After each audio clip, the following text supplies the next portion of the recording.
안녕하세요. 경제적 자유를 꿈꾸는 삼전장기투자라는 삼전불패입니다. 삼전불패 여러분, 오늘 이번 시간 오후 들어 두 번째 시간이 되겠는데요. 일단 제가 오늘 새벽부터 일찍이 우리 삼전불패 가족분들에게 삼성전자 기쁜 소식 한 가지를 전해드렸습니다. 계략적으로 좀 간단하게 말씀을 드리자면 화면에 보시다시피 2022년 올해 이제 막 시작이 되었는데요. 전 세계 포드블폰 시장 같은 경우 점유율에 대한 전망치를 좀 보실 수가 있겠습니다. 그래서 일단은 삼성전자는 74%, 그리고 중국 같은 경우에는 4개의 업체가 좀 합쳤지만 14%밖에 되지 않는다라고 볼 수가 있겠습니다. 그만큼 사실 지난해 폴더폰 시리즈 제가 이제 방송에서도 많이 말씀을 드렸었는데요. 갤럭시 Z 폴드 3와 그리고 갤럭시 Z 플립 3 같은 경우에는 800만 대에서 한 1000만 대 정도 판매가 되었습니다. 정말 어떻게 보면 어닝 서프라이즈 기록을 할 정도로 정말 많이 삼성전자에 대한 스마트폰을 사랑을 해주셨다라고 볼 수가 있겠는데요. 근데 이제 올해도 중국 제조사들의 폴더폰 출시가 좀 잇따르면서 치열한 각축전이 예상이 되고 있습니다. 다만 삼성전자는 애플이 이제 폴더블폰을 출시한 것으로 예상이 되기 때문에 애플은 아직 폴더블폰이 없어요. 폴더블폰은 참고로 접는 스마트폰입니다. 반으로 접는 폰. 그렇기 때문에 애플은 아직이 없어서 삼성전자가 견고한 1위를 유지를 하면서 수성 전략을 모색할 것으로 보여지고 있습니다. 그러면서 올해 전세계 폴더블폰 시장의 출하량이 무려 이제 300조 원을 넘을 것으로 보여지면서 1830만 대 정도로 구상이 되고 있습니다. 그러니까 올해보다는 이제 작년보다는 훨씬 더 거의 800만 대 이상 많아질 것으로 보여지고 있기 때문에 우리는 그만큼 이제 투자 가치가 높은 회사에 투자를 하고 있다라고 볼 수가 있겠습니다. 근데 이와 더불어 선제패자분들 이제 삼성전자가 분기 매출이 장난이 아닙니다. 지금 특별한 이벤트가 없다면 이제 300조 이상 넘을 것이다. 이러한 이야기가 나오고 있잖아요. 네, 그만큼 글로벌 반도체 시장에서는 매출 기준에 대한 이제 점유율이 미국 반도체 공룡 인텔, 인텔 정말 잘 나가는 회사이죠. 인텔을 이제 4년 만에 좀 앞지를 것으로 전망을 하고 있습니다. 점점점 인텔은 강력하게 투자를 하고 있겠다고 하지만 점점점 무너지고 있는 모습을 좀 보여주고 있는데요. 그만큼 바로 이재용 부회장의 이제 시스템 반도체 투자 강화 노력이 매출 확대로 좀 이어졌다라고 볼 수가 있겠습니다. 노력에 대한 결실이지 않나 라고 말씀을 드릴 수가 있겠고요. 어쨌거나 이제 삼성전자는 지난해 연간 반도체 매출이 세계 1위인 인텔을 앞지른 것으로 좀 파악이 되면서 2분기에서 3분기 반도체 매출이 인텔을 앞질렀던 부분은 삼성전자가 4분기에도 인텔보다 더 많은 매출을 기록했다라고 보실 수가 있겠습니다. 그렇기 때문에 연간 기준으로 봤을 때 지난 2017년도죠. 요때 삼성전자는 슈퍼사이클 정말 잘 나가던 시기였습니다. 2017년도에서 2018년도 요 시기에 이제 반도체 왕자를 탈환했다라고 볼 수가 있겠고요. 그러면서 이제 삼성전자의 반도체 사업은 연간 기준으로 봤을 때 2017년도죠. 요때 이제 인텔을 처음 추월하면서 20년 이상 무려 20년 이상 반도체 분야의 이제 글로벌 시장을 지배하던 인텔을 제쳤지만 이후에 이제 3년간은 이제 인텔한테 좀 밀렸습니다. 그러니까 삼성이 약간은 좀 이제 주저앉았다. 그 사이에 인텔은 치고 올라왔다라고 볼 수가 있겠습니다. 그러나 이번 이제 2021년부터는 좀 판세가 완전히 뒤바뀌었다라고 볼 수가 있겠고요. 물론 이제 분기 기준으로 봤을 때 2018년도에도 인텔을 앞지른 적이 있습니다. 실제로 인텔이 삼성의 반도체 왕자를 내주기 직전이라고 볼 수가 있겠는데요. 제아의 기사에서는 인텔이 세계 반도체 업체의 지위를 잃을 위기에 처해져 있다라고 이야기할 정도로 상황이 좀 좋지는 않다라고 볼 수가 있겠습니다. 2021년 3분기 누적 삼성전자의 판매량이 좀 근소 우위에 점하고 있고요. 그에 따라서 최종 수치는 1월 말에 나오겠으나 인텔은 2위로 좀 조금 이제 떨어졌다라고 볼 수가 있겠습니다.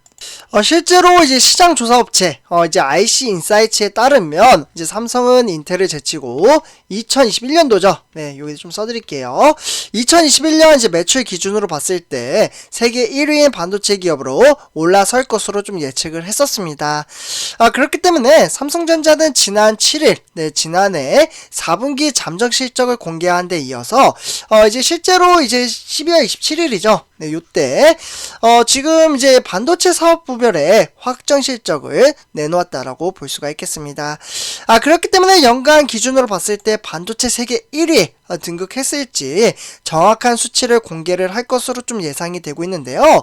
실제로 메모리와 비메모리를 포함한 반도체 매출의 기준 올해 이제 영업 업체별 이제 순위로 봤을 때는 1위는 삼성전자, 네, 그리고 2위는 인텔, 3위는 TSMC, 4위는 SK 하이닉스, 5위는 마이크론으로 좀 이제 구성이 되어 있습니다. 그렇기 때문에 2분기 반도체 이제 삼성전자의 매출은 대략적으로 한 197억 달러입니다. 네, 197억 달러. 그러니까 우리나라 돈은 23조 정도가 되겠죠. 정말 막대한 금액을 기록을 하면서 인텔을 좀 제쳤다라고 볼 수가 있겠고요. 어쨌거나 삼성 반도체 사업부가 D램과 메모리 반도체 가격 상승으로 인해서 매출이 크게 뛰었다라고 볼 수가 있겠습니다. 네, 매출이 크게 뛰었다. 그로 인해서 인텔을 좀 제쳤다라고 볼 수가 있겠고, 비메모리 반도체의 경우에도 바로 스마트폰용인 시스템 온칩이라고 해서 SoC라고 하죠. 요 SoC 같은 경우에도 이제 디스플레이 고동칩과 함께 수요 증가로 매출을 크게 띄었다라고 볼 수가 있겠습니다. 다만 양사의 매출 격차는 미미한 수준이기 때문에 언제든지 분기별 순위는 뒤바뀔 수는 있다라고 볼 수가 있겠습니다. 미래에 대한 부분은 그 누구도 모르죠. 네, 어쨌거나 이제 지난해 삼성전자가 인텔을 앞섰던 반도체 분기 매출을 봤을 때는 인텔과는 그렇게 큰 차이는 보이지는 않았습니다. 네, 그렇기 때문에 삼성전자가 파운드리를 포함한 결국에는 시스템 반도체 경쟁력을 좀 끌어올리면서 인텔을 앞설 수 있었다라고 볼 수가 있겠고, 결국에는 이재용 부회장의 가석방 이후, 네, 이재용 부회장이 8월 13일날 가석방이 됐죠. 네, 그 다음부터는 직후에 향후 3년간 반도체 바이오 전략 사업에 무려 240조라는 정말 막대한 금액을 이제 투자를 하겠다라고 단행을 했습니다. 그렇기 때문에 현재 반도체 사업에서는 무려 240조 중에서 150조를 투자할 것으로 보여지고 있고요. 그렇기 때문에 이와 별도로 사실 이제 지난해, 네, 바로 5월 달이죠. 이때도 제가 이제 방송을 좀 우리 삼성패자분들에게 좀 이제 전해드렸던 기억이 제가 나는데요. 이때 이제 문재인 대통령이 이제 평택 캠퍼스에 좀 찾았죠. 그래서 여기 지금 김기남 이제 지금은 이제 회장이죠. 삼성전자 회장인데 지금 무언가 좀 발표를 하고 있는 모습을 보여주고 있습니다. 그 부분은 바로 K 반도체에 관련돼서 좀 발표를 하고 있는 모습인데요. 그러니까 2030년까지 파운더리 산업에서 강화 전략을 포함하고 있고, 이와 더불어 이제 시스템 반도체에서만 무려 171조 원, 네, 정말 막대한 금액이죠. 171조 원을 쓰기로 확정을 했습니다. 기존에는 2019년도에는 이제 171조 원이 아니라 133조였습니다. 네, 그렇기 때문에 투자 비용을 40조 원 늘렸다라고 볼 수가 있겠고, 어쨌거나 이제 2017년과 차이점은 삼성전자의 파운드리 비중이 상당히 높아졌다라고 볼 수가 있겠습니다.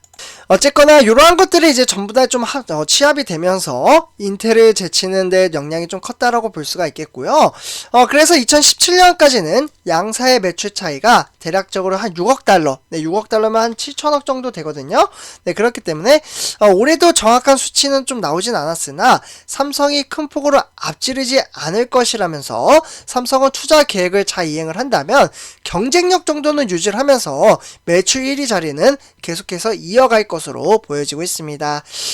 그렇기 때문에 삼성패주분들 정말 위대하고 정말 대단한 회사에 우리는 투자를 하고 있다라고 볼 수가 있겠고요. 비록 주가는 정말 이제 시가총액이 워낙 높다 보니까 잘 움직이지는 않을 수 있습니다. 다만 외인들의 수급이 늘어나면 늘어날수록 제가 매일 이제 삼성전자 주가 전망 시간이나 또는 삼성전자 주가 결과 시간에 올려드리잖아요. 외인들이 얼마나 매수를 하는지. 외인들이 결국은 들어와야 10만 10만 전자, 15만 전자, 20만 전자를 향해서 갈 수가 있습니다. 그래서 우리는 이러한 장기적인 안목을 가지고 천천히 주식수를 모아가면서 여유롭게 커피 한 잔 마시면서 여유를 부린다면 저는 충분히 성공적인 주식 투자를 할 수 있다고 생각합니다. 실제로 급하게 정말 빠르게 올랐으면 하는 그런 마음으로 주식 투자를 한다면 저는 절대 성공을 할 수 없다라고 말씀을 드리고 싶습니다. 세상에는 공짜는 없습니다. 비록 뭐 단타를 해가지고 급하게 빠른 돈을 버신 분들도 분명히 계실 겁니다. 다만 그 돈을 그렇게 벌었다면 그 돈에서 이제 돈을 완전히 빼가지고 주식 투자를 안 하면은 이제 성공적인 주식 투자를 한 거죠. 하지만 빠르게 돈을 벌었던 부분은 또 투자를 하게 되었습니다. 그래서 더 큰 돈을 만들려고 노력을 하죠. 그러나 그 돈은 결국은 나락으로 떨어질 가능성이 크다라고 합니다. 100%는 아니지만, 그래서 우리는 장기적인 안목을 가지고 투자를 하기 때문에 시간과 노력, 정말 많은 이제 여유를 곁들이면서 많은 부분을 투자를 했기 때문에 쉽게 돈을 쓰지 않고 절약하는 정신도 키워 나갈 수 있다라고 볼 수가 있겠습니다. 그래서 이렇게 좀 말씀을 드리고요. 이번 영상 마치도록 하겠습니다. 제 영상이 도움이 되셨다면 구독과 좋아요 한 번씩 부탁드리고요. 그리고 댓글로 코멘트 한마디씩 부탁드리겠습니다. 저에게는 정말 큰 힘이 됩니다. 감사합니다.